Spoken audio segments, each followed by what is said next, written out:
어서오세요. 강덕순이의 책막 카페. 오늘의 메뉴는 누군가의 마음이라는 책을 들어왔습니다.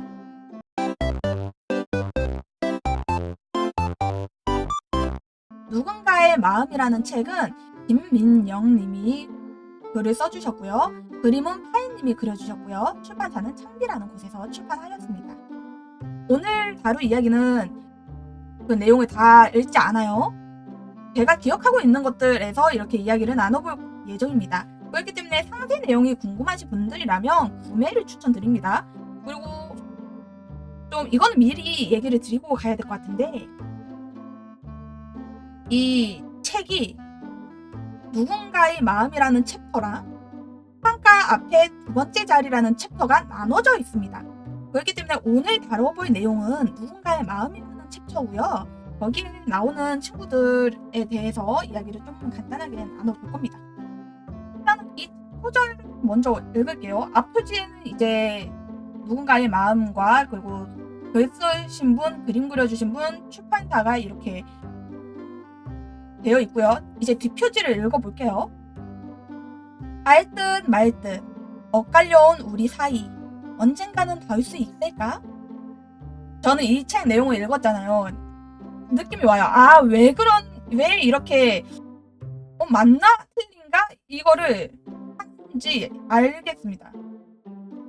자, 글이 더 있어가지고 그거를 다 읽어볼게요. 눈에 띄지 않는 아이 강메리가 같은 반 남자아이들에게 차례로 고백하면서 교실 안이 술렁인다. 이제 고백을 듣지 못한 아이는 단 2명뿐. 강메리, 너는 마음이 어떤 거지?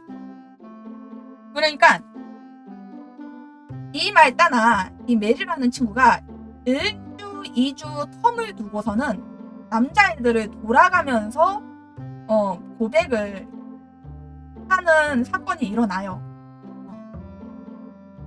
어쨌든 그 점에 대해서도 이야기 나눌 테니까 천천히 음미하시면서 보도록 할게요. 일단 책막하게 재료를 손질해 볼 텐데 기초적인 책과 관련된 기초적인 이야기들을 한 타임입니다. 자, 첫 번째 질문. 책의 전체적인 분위기와 문체에서 받는 느낌은 어떤가요? 전체적인 분위기는 에? 뭐야? 잠깐만, 뭐야? 나 잘못 읽은 건가? 다시 한번 읽어. 딱 이런 느낌이었어요. 그러니까 그 강민기가 주축이 돼서 사건을 이어가는 게 있다면 다른 친구가 그 사건에 대해서 이야기를 하는 입장이 있어요. 근데 그 둘 사이에 이어지는 그게 좀 제 입장에서는 설명서 없이 물건을 다루는 느낌이 들었어요. 그러니까 이게 뭔 소리냐면 문체가 어떠냐면 그 아이들끼리 이야기를 나누는 게 있을 거 아니에요. 강물이 제 2주 1주 뭐 사이로 뭐 고백한대. 야, 벌써 6명이나 됐어. 막 이러면서 수다를 떨 거 아니야. 거기에 따옴표가 없어. 그러니까 큰 따옴표는 필요할 때만 써. 그러니까 예를 들면 메리랑 부반장이 어쩌고 저쩌고 이럴 때, 그럴 때 큰 따옴표를 쓰지 다른 거 있잖아요. 막 메리가 들어왔다 막 이러면서 야, 메리는 그런 것도 막 이러면서 애들끼리 수군덕대는 거는 따옴표들이 없어. 그러다 보니까 이걸 누가 얘기했는지, 근데 그럴 필요가 없어서 아마 안 쓰신 것 같아요. 굳이 그런 엑스트라들이 얘기하는 것까지 우리가 볼 이유가 없잖아요. 주인공 몇몇만 알면 되지. 그 엑스트라들 1, 2, 3, 4는 필요가 없으니까 아무래도 따옴표를 안 하신 것 같아.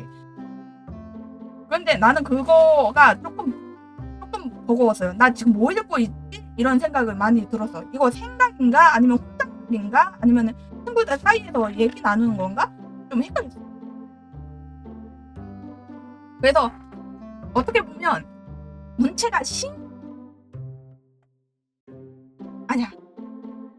이게 앞부분에 이제 메리의 사건들, 그러니까 남자 아이들한테 고백하는 그 사건, 거기에 대해서 나는 조금 불친절하다라는 느낌을 받았어요.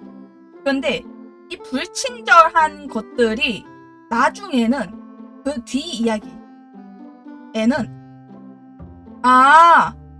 오히려 조화가 돼. 이게 무슨 뜻이냐면 불친절하다라는 말을 조금 더 뭐라 해야 될까? 좋게 이야기를 하자면 간결하다야. 상세하지 않고 표현이 상세하지 않고 간결하세요. 이분의 문체가.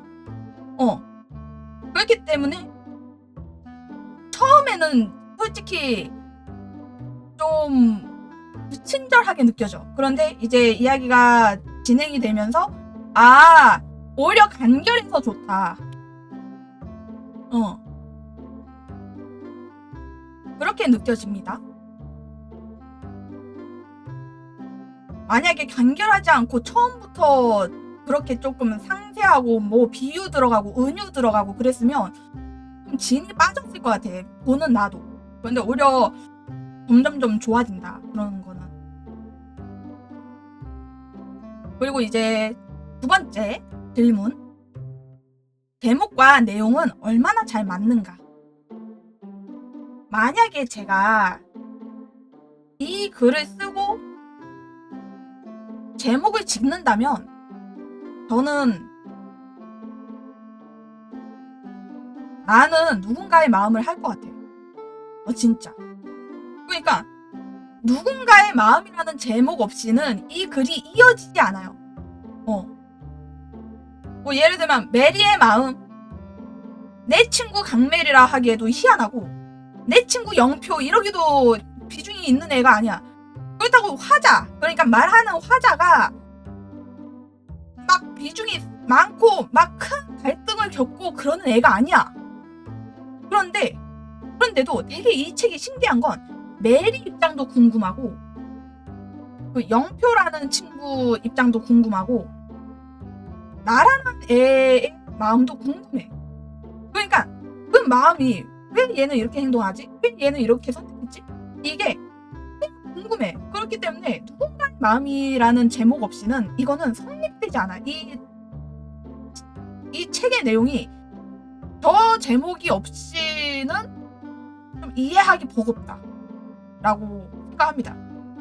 오히려 저 누군가의 마음이라는 제목이 있기 때문에 그 마음을 알아가 보려고 책을 읽는 경우가 있을 거야. 왜냐면 저는 누군가의 마음이라고 하길래 그러면 여자 주인공 마음인가? 여자 주인공 마음에서 읽어도 보고 중간에 나오는 그 영표라는 친구의 입장도 보면서 읽고 그 다음에 세 번째로는 고재영이라는 화자 고재영이라는 친구의 입장에서도 읽어봤어. 내가 충분히 이해하고 있는지 몰라가지고.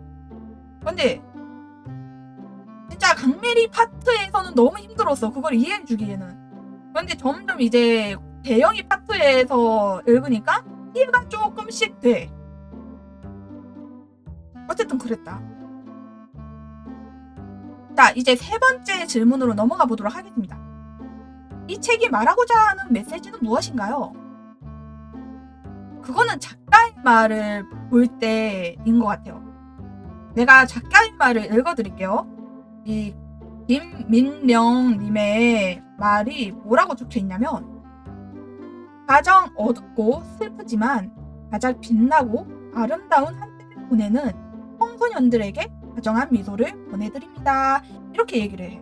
그렇기 때문에 말하고자 하는 메시지는 너 강메리 이렇게 행동하면 안 돼 이거 아니야. 영표 너 중간에서 뭐 하는 거야 이것도 아니야. 그 다음에 화자인 고재영이라는 그 친구한테 너 힘들다고 이렇게 하면 안 돼 이게 아니에요. 넌 그렇게 느꼈구나. 넌 그렇게 생각하는구나. 넌 여기에서 많이 아프구나. 너는 여기서 많이 보듬음을 받고 싶었구나. 그래서 좀 뭐라 해야 되지? 안개 같아요. 안개. 뭔가 사물이 정확하게 안 보여. 하지만 형태는 보여가지고 저게 사람인지 저게 나무인지 저게 고양이인지 강아지인지 정도는 형태를 공간은 해요. 그렇기 때문에 이 책이 말하고자 하는 메시지는 무엇인가요? 라고 얘기를 물어본다면 저는 이렇게밖에 얘기를 못하겠어. 누군가의 마음이든 그게 나의 마음이든 힘든 한때든 즐거움의 한때든 이 한때에 지금을 보내는 내 마음을 좀 받아들여라? 난 그거 같아. 그러니까 이 청소년기 아이들이에요. 박메리도 청소년기고 영표도 청소년기고 뭐 재영이도 청소년기인데 아직 그들은 자기 마음이 뭔지 몰라. 그치? 내가 왜 이러고 있는지를 몰라. 하지만 행동으로는 하고 있어.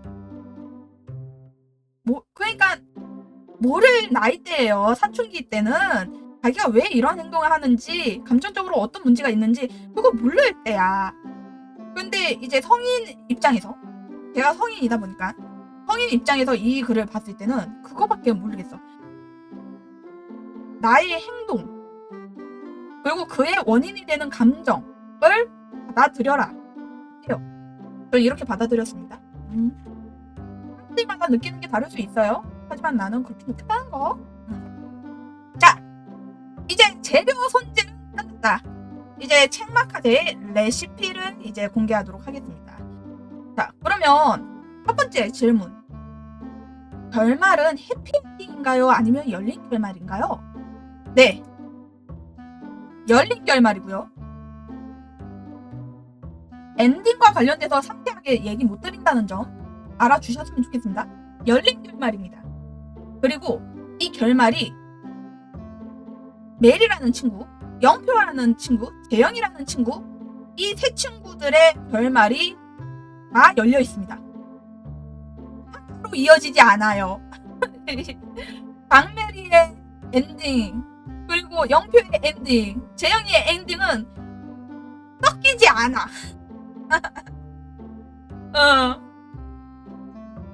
자, 두 번째. 주인공은 좋은 사람인가요? 나쁜 사람인가요? 주인공이 그러니까 주로 이야기를 흘러가게 하는 사람은 박메리입니다만 사자는 오재영이라는 친구예요. 그 친구는 어떻게 보면 메리를 통해서 세상을 보는 눈이 열린 아이 같았습니다. 제 생각은요. 그렇기 때문에 나쁜 아이인가요? 아니면 좋은 아이인가요? 라고 했을 때 그 사춘기 안에서는 좋다 나쁘다가 없어요. 성인인 내가 봤을 때 사춘기 안에서 나는 좋은 사람인가? 나쁜 사람인가? 단정 지을 수 없어요. 그렇기 때문에 그 점에 대해서는 질문을 넘겨야 될 것 같습니다. 죄송합니다. 자, 이제 세 번째 질문. 만약에 내가 주인공이라면 같은 선택을 했을까? 내가 진짜 이거 읽으면서 머리 싸움인 게 이 부분이야. 내가 머리를 싸매고 고민한 게 이거예요. 내가 어떤 생각도 했냐면 내가 박메리라면, 내가 영표라면, 내가 대영이라면 이 생각을 다 했어. 근데 그 세 명의 정답이 다 달라. 하지만 이제 엔딩을 이야기하기에는 상세 내용이 궁금하시면 구매를 추천드립니다. 어쨌든 엔딩과 가까운 사람은 재영이기 때문에 말을 못해요. 제가. 왜냐면 그게 스포가 될 수 있기 때문에 재영이 파트는 넘길게요. 영표 파트도 넘길게요. 자, 강메리만 봅시다. 강메리가 그 이야기의 주축이거든요. 이 친구의 생활 환경이 너무 어려워. 그러다 보니까 어딘가에 의지하고 싶었나 봐요. 지금 표지에 있는 이 학생이 강메리라는 학생이거든요. 집안 환경이 어렵다 보니까 야자 시간에도 이제 야자 시간을 안 하는 거야. 선생님이 메리 야자 안 하는 거 너희들 뭐라 하지 마라 이렇게 할 정도로 얘 집안 환경이 어려워. 그러다 보니까 그 고백을 하고 다니지 않았을까라는 생각을 좀 하게 돼. 누군가 마음에서 오는 공감을 받고 싶어서 이제 한 명 고백하고 차이고 이런 거를 했던 것 같아요. 그런데 만약에 나였으면은 내 집안 환경이 어렵고 나랑 이야기를 공감대를 세워줄 수 있는 애를 찾고 싶어. 그럴 때는 그러게 어떤 방법이 좋을까? 저는 친구를 만들겠죠. 친구. 그런데 이 친구가 지금 표지도 보면은 그 이어폰을 끼고 있잖아요. 얘가 쉬는 시간에 그 힘들다 보니까 이어폰을 꽂고 다른 걸 보고 있어. 그러니까 친구를 교우 관계를 좀 뭐라 해야 될까? 좋게 만들려는 노력을 안 해. 이 친구가요. 왜냐면 이 친구가 짊어진 짐들이 너무 많으니까. 거기까지 생각하기에는 얘도 지치는 거야. 거기까지 이해했습니다. 그런데 그래도 나 같으면 고백을 하러 다니지는 않을 것 같아. 그렇게 생각하면 메리는 진짜 당돌한 아이던데? 당돌한 아이네. 저는 여자애들 불러가지고 야 이것 좀 도와줘 이러면서 하고 그랬을 것 같다. 그런데 메리는 남자친구를 구하려고 다녔으니까 좀 다른 의도가 있었을 것 같아. 뭔 이유가 있었을 것 같아. 자, 그리고 네 번째 질문으로 넘어가 보도록 하겠습니다. 내가 주인공이라면은 끝냈고, 이제 네 번째 질문. 이 책을 영화로 만들어진다면 어떤 배우가 어울릴까요? 야! 영화로 만든다고? 야, 그런데 이건 진짜 청춘물이야, 청춘. 그것도 막 밝은 청춘물이 아니에요. 그 애들마다 사연이 있어. 예를 들면 메리 그 가정 형편이 어려워. 영표라는 친구도 중학교 때 을진이라는 소리를 들어가지고 다른 애들이 학교 애들이 영표를 같이 놀 상대로 보지 않아. 다들 두려워해. 그러니까 영표는 이제 그 사회에 어울리지 못하는 애가 된 거고, 이제 고재영이라는 이 친구는 형이 죽었어. 하지만 형이 이제 유언으로 야 고등학교까지만 나와라 해가지고 저녁에 알바 뛰면서 그 고등학교를 다니고 있는 거예요. 그러니까 좀 청춘 물이라고 하기에는 조금 어두워. 하지만 살짝 알콩달콩한 느낌이 없어요. 있었으면 좋겠거든. 영화가 좀 메리랑 말 몇 번 왔다 갔다 해보고 그렇게 조금 살짝 그 알콩달콩한 면이 있었으면 좋겠는데 그게 책이 없어. 일단 마무리를 짓고 얘기를 할게요. 자, 그래서 우리가 오늘 알아본 누군가의 마음이라는 누군가의 마음이라는 책은 이렇게 오늘 맛있게 먹어보았으니 이제 상세 내용이 궁금하시다면 구매를 통해서 알아보시는 걸 추천드리겠습니다. 그럼 이야기는 여기까지. 그럼 이만.